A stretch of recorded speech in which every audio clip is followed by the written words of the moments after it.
This is a tutorial for how to do the negative fill Japanese pattern that's named after its resemblance to overlapping hemp leaves. I like to start this pattern by sketching out a staggered circle grid. When you're doing this on skin, it's a lot easier to get just a shadow line. If you find that your circle is too solid, you can always dab away the excess with your fingertip, leaving behind just barely that outline of a circle. Now these circles are staggered. Instead of creating squares with your 4 circles, you're actually creating triangles with 3 circles. So you try to keep everything evenly sized and spaced out. So what you need to create this pattern is that hexagon shape. So you're building triangles and hexagons with this staggered circle grid. So after you've mapped out all of your circles, keeping everything evenly spaced, you're going to start connecting your circles.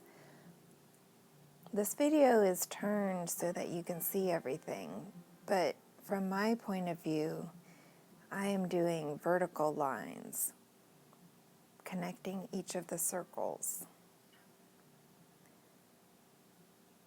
So what we're doing is we're building the framework for the triangles that make up this star overlapping leaf pattern. So from my point of view, I'm doing pairs of parallel vertical lines connecting from one circle to the other. Once we have all of these pairs of parallel vertical lines, we're going to go through and do the same pairs of parallel lines but on the diagonal, connecting circle to circle on the diagonal in both ways. So we're going to be creating a triangular shape from circle to circle with the paired parallel lines. The important thing to keep in mind when you're doing this is to go from the top half of one circle to the bottom half of the other. And you can see why we do this is the space it leaves behind on my circles is in the right position to go through and put the opposite diagonal paired lines in. If I were to go from the top of this circle to the top of the next, I would be going in the way of the lines that I'm going to add next.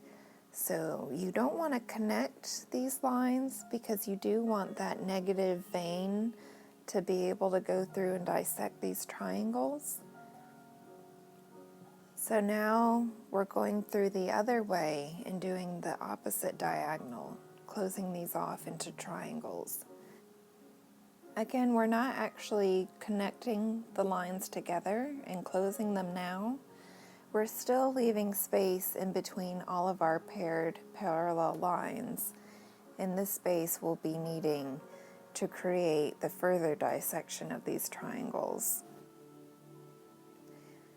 So once you have done all of your paired parallel lines, you can see now these open triangle shapes that we are now going to further dissect into the overlapping leaf portions. So what I like to do so I don't get lost is approach this fill one side at a time, going with all of the same direction at once. So I'm going through and I'm closing the line into a triangle, all the same direction, and then I'm going to go back and continue to close the lines, this time following another line path, going in all the same direction so I'm not getting, lost and confused. And when you're closing off these lines into triangles, you're stopping shy of the middle of the larger triangle space. You don't want to go all the way in the middle because you want to leave the open space that's going to be running between these closed off triangles. So aim just shy of the middle to allow yourself that negative space.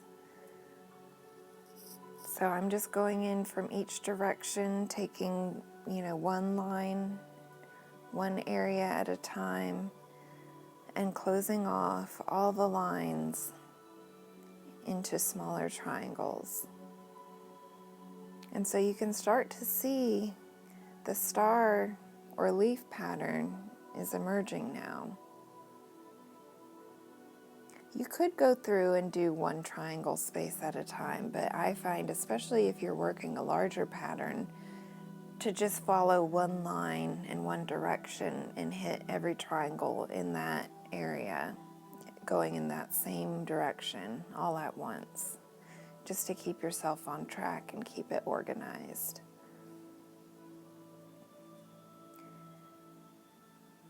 So you're really just putting a point on all of these lines, a triangular point.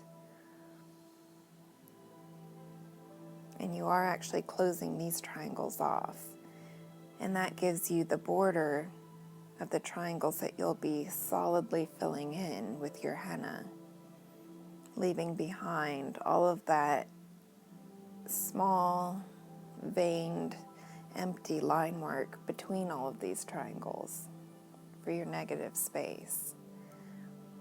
So once you finish closing off all of your triangles, I like to let my outlines dry just a bit before I go back and fill in. That way, when you fill in and squirt your henna in to fill, you're not blowing out your wet lines. They're more of a retaining wall for the henna that you fill in with, and it'll keep sharp and keep your design clean. So this is the easy part, just going in, and just squirting in and smearing around and just filling in all of these triangles.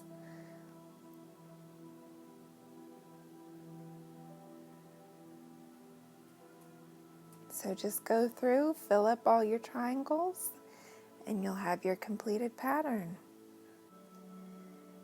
I hope this helps you out if you've never tried this negative fill pattern before. Don't be overwhelmed, it can be accomplished. Practice makes better. Not perfect, it will never be perfect. I encourage you to give it a try, pick up a henna cone, give it a shot, and feel free to tag me or add it to this post. I would love to see your try and your take on this design. I hope this helps you out, and I hope you all have a wonderful day. Thank you for watching. Happy Sacred Sunday, everybody.